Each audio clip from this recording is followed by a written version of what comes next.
नमस्कार, आप सुन रहे हैं विकासवाणी। देश दुनिया की हर हलचल, हर बड़ी खबर और हर जरूरी अपडेट के साथ मैं हूं आपका साथी विकास। सुबह की इस विशेष समाचार प्रस्तुति में आपका स्वागत है।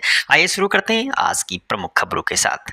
पश्चिम एशिया में बढ़ते तनाव और कच्चे तेल की कीमतों में आई तेज उछाल का असर अब भारत के शेयर बाजार पर साफ दिखाई देने लगा है। सप्ताह के पहले कारोबारी दिन घरेलू शेयर बाजार में भारी गिरावट दर्ज की गई। बीएसई सेंसेक्स शुरुआती कारोबार में 1000 अंकों से ज्यादा टूट गया, जबकि नेशनल स्टॉक एक्सचेंज का निफ्टी भी 300 अंकों से ज्यादा फिसल गया। सुबह करीब 10 बजे सेंसेक्स 74,227 अंकों पर कारोबार करता दिखाई दिया। वहीं निफ्टी गिरकर 23,340 के स्तर पर पहुंच गया। इस बड़ी गिरावट से निवेशकों को तगड़ा झटका लगा है। बीएसई में सूचीबद्ध कंपनियों का मार्केट कैपिटलाइजेशन करीब 7 लाख करोड़ रुपए घट गया। उधर भारतीय रुपया भी डॉलर के मुकाबले अब तक के सबसे निचले स्तर पर पहुंच गया है। विशेषज्ञों का मानना है कि अगर पश्चिम एशिया का तनाव और बढ़ता है तो आने वाले दिनों में बाजार पर और दबाव दिखाई दे सकता है। देश में ट्रेनों में आग लगने की लगातार घटनाओं ने रेलवे सुरक्षा व्यवस्था पर बड़े सवाल खड़े कर दिए। मध्य प्रदेश के रतलाम में राजधानी एक्सप्रेस में आग लगने की घटना के ठीक अगले दिन बिहार के रोहतास जिले के सासाराम रेलवे स्टेशन पर एक पैसेंजर ट्रेन की बोगी में आग लग गई।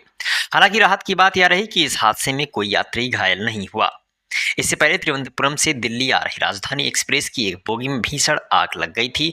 आग इतनी भयानक थी कि पूरी बोगी धू धू कर जल उठी, लेकिन समय रहते सभी 68 यात्रियों को सुरक्षित बाहर निकाल लिया गया।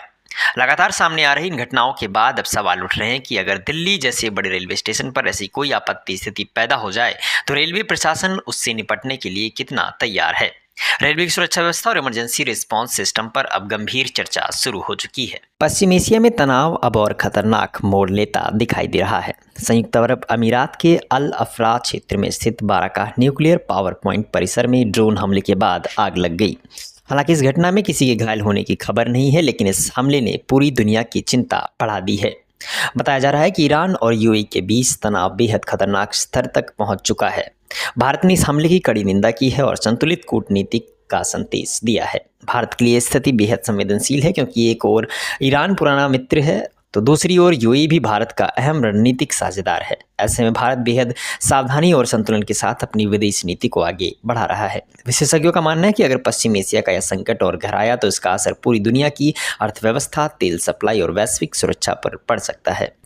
आईपीएल 2026 में इस बार ऑरेंज कैप की रेस बेहद दिलचस्प हो चुकी है। विराट कोहली और केएल राहुल दोनों शानदार फॉर्म में चल रहे हैं और लगातार रन बना रहे हैं।